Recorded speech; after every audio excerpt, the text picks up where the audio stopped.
to the classroom. Switches up the bit the last move. I'm a magnet for bad.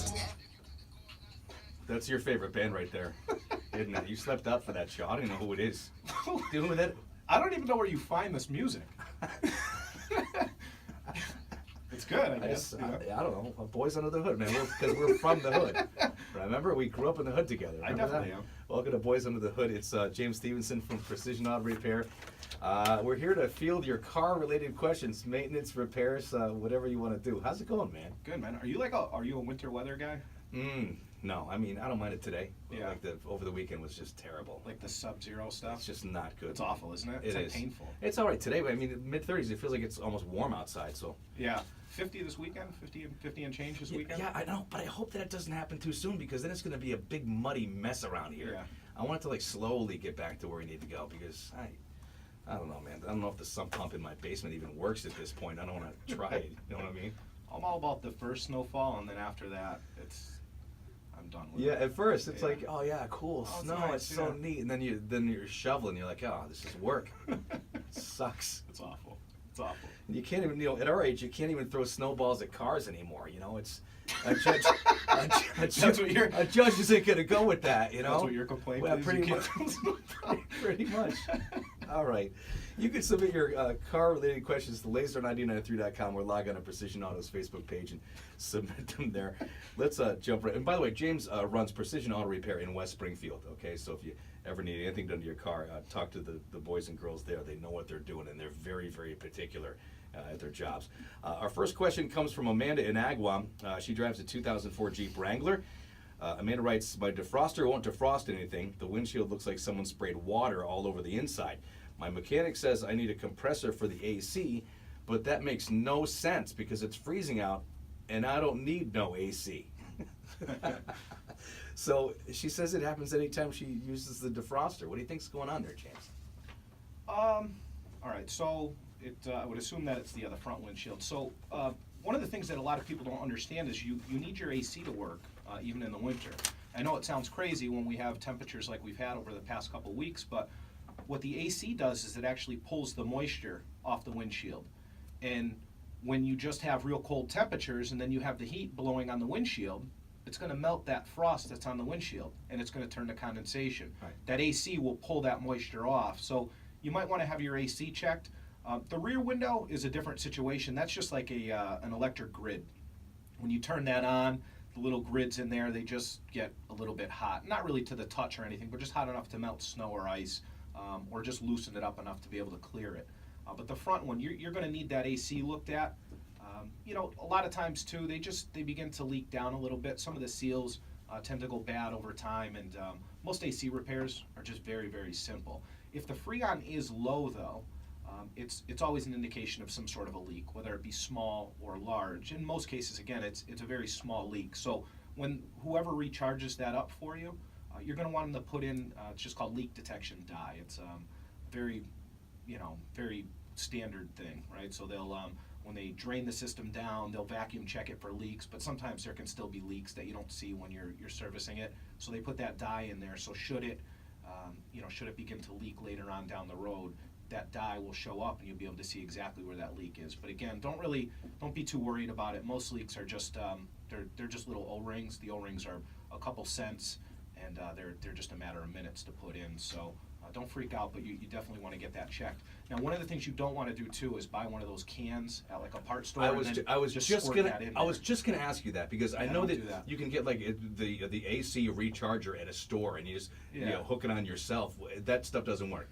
That stuff is like $25 or $30 or something, isn't it? I honestly don't know how much it is. I'm guessing because I think I saw it once or whatever, but you see a lot of people and they'll try to put that in because it's nice to save money. I understand that, right. But getting a system recharged is only like anywhere between $80 and $100 at most shops. And you have a professional actually do it. They're changing the oil in the system. A lot of people don't know that there's oil in those compressors because there's a lot of moving pieces in there. So they're checking everything over.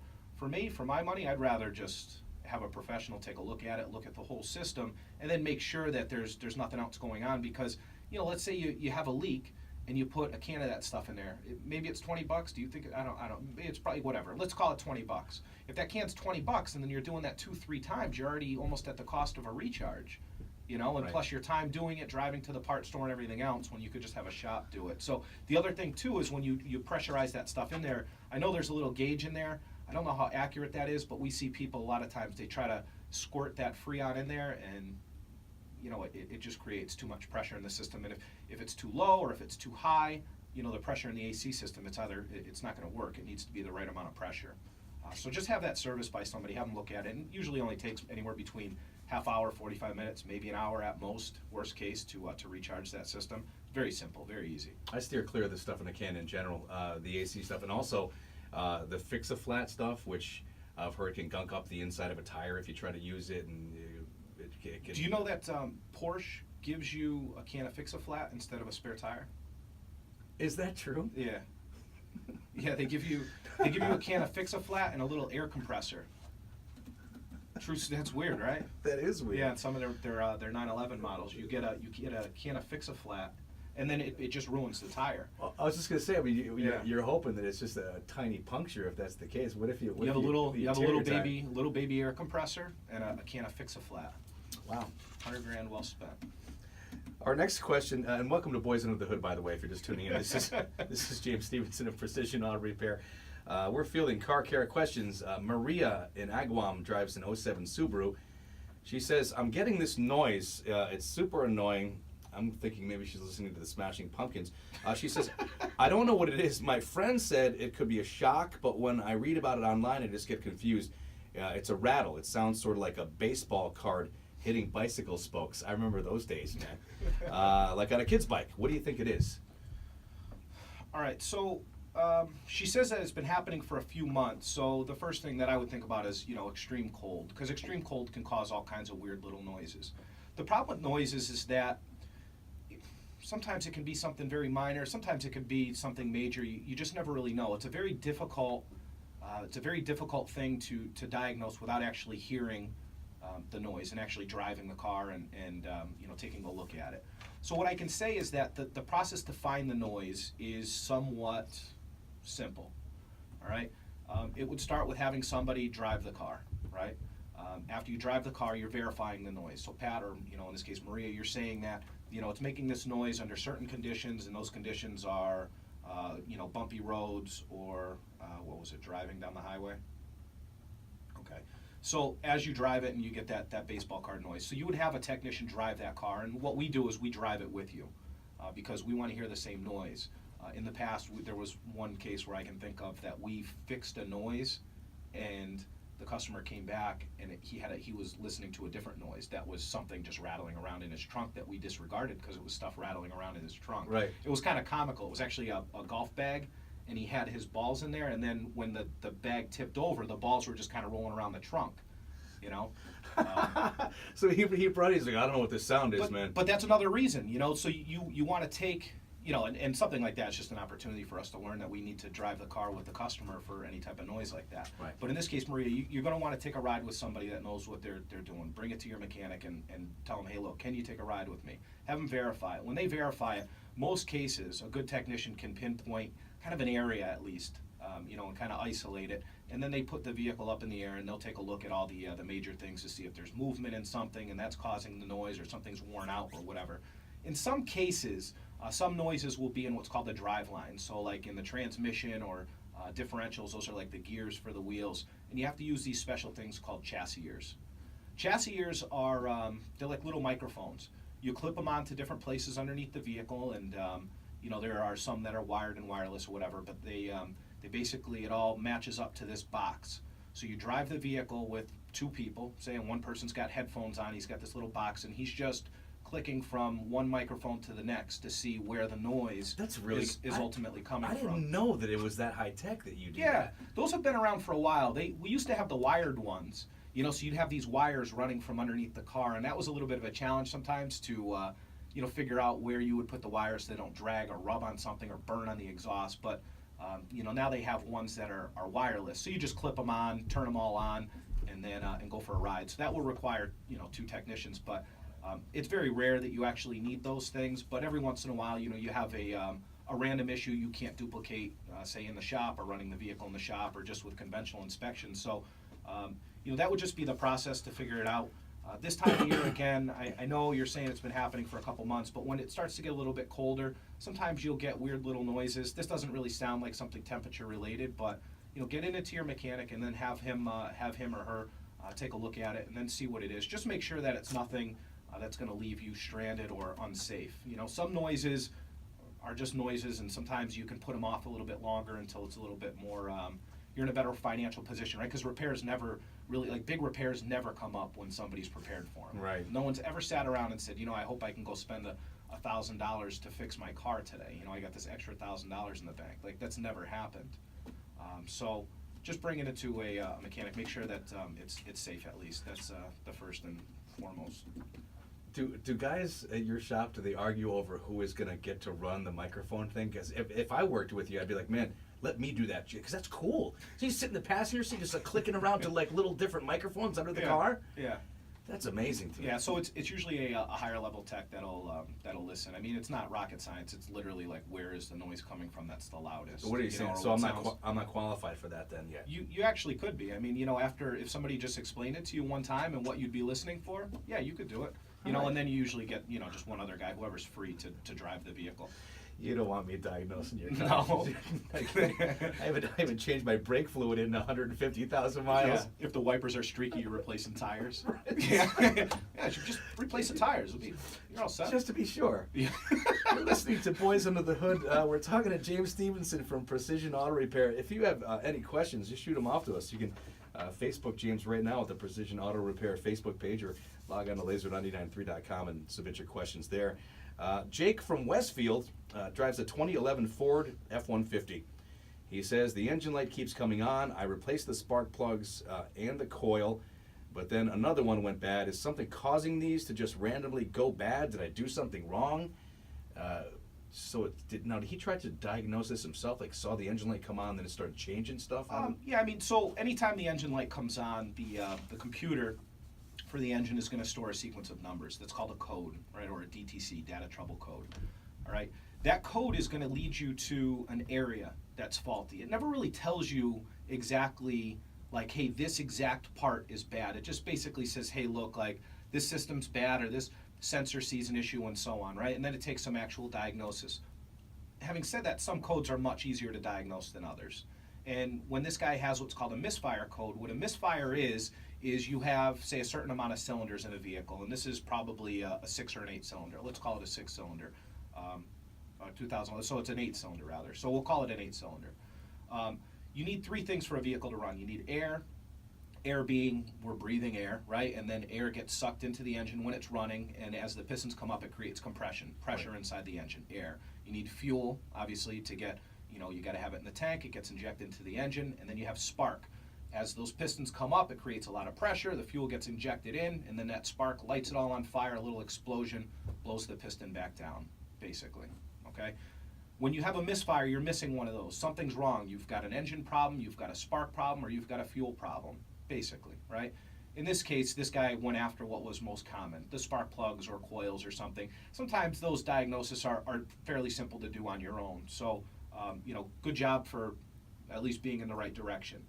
Here's the problem with this, Jake, is your car has something called ignition coils. What coils are is, years ago you used to have these things called spark plug wires, and you'd have a distributor. Some vehicles, still have them, but for the most part, they're all what's called, coil on plug. These coils are like little batteries, and the computer sends a signal, and it says, hey, look, cylinder 1 fire now, cylinder 4 fire now, and so on and so forth. And that little battery sends an electronic pulse, right, spark, down through the coil to the spark plug. The problem is that those coils go bad, unfortunately, somewhat frequently. So sometimes you'll find yourself in a case, and this is how we would operate, right? If you, Pat, you brought your truck into us and you said, hey, look, I've got this misfire, and we look at it, and we find that one coil is bad, and things been running rough for a while, so the spark plugs are, just fouled, right? Real dirty, kind of sooty. Pat, it's in your best interest to replace the spark plugs, and cylinder 1 coil is malfunctioning, so what we want to do is replace that coil. At the same time, I would caution you, I would say, Pat, sometimes when you remove these coils and you put them back in, there's no defect to them, but they'll just begin to fail. All right? So what you'll need to do is eventually, it could be tomorrow, it could be next week, it could be next month, we may find ourselves in a situation where this light comes back on and it's for the same thing, but it'll be a different cylinder. So you can have the option now to replace all 8 coils when only one may really be bad, or you have the option to kind of do, you know what I mean? So, But that's a tough one though, because so if they're eventually all going to go, if one's going, doesn't that mean that the other ones are not far behind it? Wouldn't you want to replace all of them? They don't really have like a maintenance, like a shelf life, right? Like Ford would say, hey, spark plugs need to replace that X miles or whatever. The coils don't have that. The coils just, they're little batteries, right? They're little capacitors. They wear out. So unfortunately, sometimes they fail. But we don't really tell a customer, hey, look, let's replace all 8 today. If you came in and you said, hey, look, I've got this misfire, we replace the plugs, we do 1 coil. If you call me up in a month or 6 months and you say, hey, look, I've got that same issue, we'll replace that one. And at that time, I'll say, hey, look, if this happens again, we're going to have to replace the remaining, say, 6 if we already did 2. And that's kind of the way you break it down. Sometimes you'll take coils out and you put them back in and there's nothing wrong. But I got to tell you, probably about maybe 40% of the time, you'll have kind of like a reoccurring issue. But it's just all about, most people are reasonable. You just prep them. You say, hey, look, here's the option, and you make the choice. This is what I would do. I would only replace 1 today, and if another one fails, then we need to look at possibly replacing the whole set. Because you don't want to replace parts that don't need to be replaced at all. You know what I mean? Ever. It's not. Yes. I'm glad that you said that out loud, because who would do that? Right. Well, but that's the flip side to the coin, right? All of a sudden, 6 months later, you get a second misfire. It's another coil. You're going to replace that one, and at that point, do you say, okay, let's replace the other 6, or do you wait until another 6 months, so a year after the first repair, and another one goes bad? You say, you know what, I just don't want to deal with this anymore. Let's replace them all, good, bad, and different. It's just you leave it up to the customer. All you can do is really, you advise them. Hey, look, like, this is what I've done, this is what I see, and so on. We had one yesterday where the, same situation. The woman said, hey, look, I had one done somewhere else, about a year ago, and then we did 2 that had failed. And she says, look, if another one goes bad, we're just going to replace the rest, and that's it. People rarely, all they want to do is just know, what are the features and benefits to what you're doing. Right. Well, the benefit is that, you're not going to have to worry about this, and if for some reason something goes wrong with one of these parts, it's all under warranty. There's going to be no expense, right? But the downside is you're going to have to pay for it now. So some people like to gamble, but it's not like a dangerous gamble. You call, you say, hey, look, the light's on. It's most likely another coil, and then you go from there. So it doesn't sound like you're doing anything wrong, Jake. It just sounds like these coils are just notoriously faulty. Just replace them as they go bad, or just do the rest of the set and you'll be fine. It doesn't seem like what he's saying is that the same cylinder is failing, so it's just one after another. It's not uncommon. Everybody seems to kind of deal with that, We got time for another question, don't we? We could do one more. This girl just sent one over from Facebook. Okay, You want to see that one? Can we take a quick break and then come back on the other Yeah, side? let's go. You're listening to Boys Under the Hood with James Stevenson from Precision Auto Repair. We'll be right back. That's your favorite song, James. It is. I was listening to that on the way over. James Stevenson. Get me pumped up from the radio.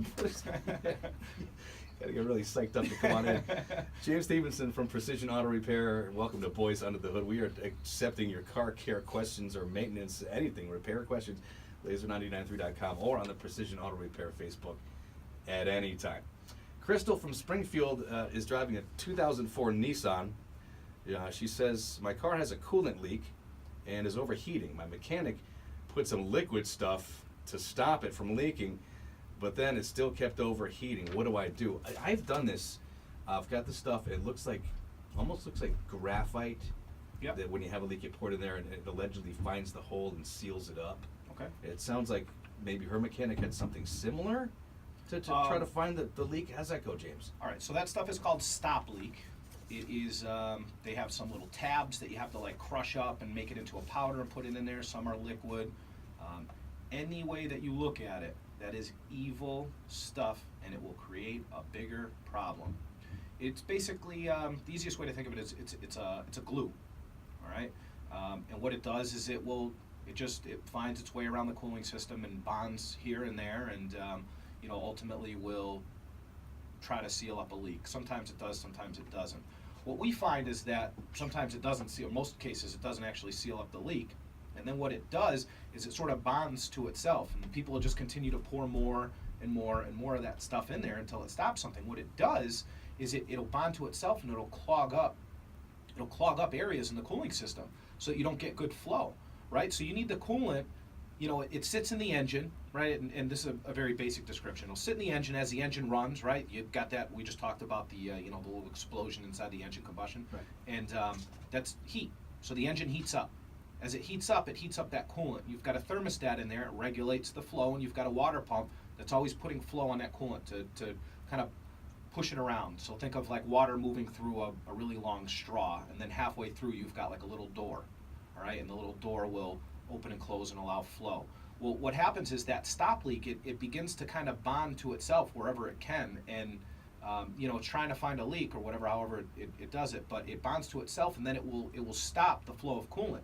So the coolant that's supposed to move from the hot area into the cold area gets blocked, and then some of the stuff that goes into the cold area, like you'll see multiple temperatures on a radiator, it's just really, really bad stuff. So when that happens, you'll see that a radiator will be, ice cold, but hot on hot in one area and then ice cold in another area. You've obviously got a block in there somewhere, and then you see the same thing with the engine. It's just, it can create real big problems. It can create overheating. You can blow your engine. We've replaced 2-3 engines this year alone, just because people use that stuff.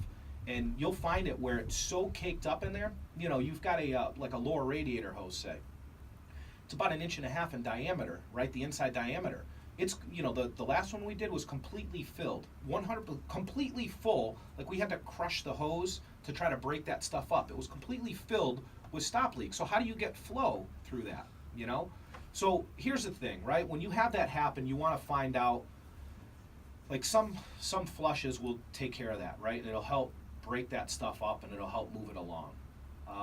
The problem is that if that stuff actually did stop a leak, when you put that flush in there to try to get good flow, right? You've got a clogged up radiator, and let's say that you've got a leaking gasket somewhere at the thermostat, all right? And the radiator's plugged up and your heater hoses are all plugged up with this stuff, and you got to flush it all out.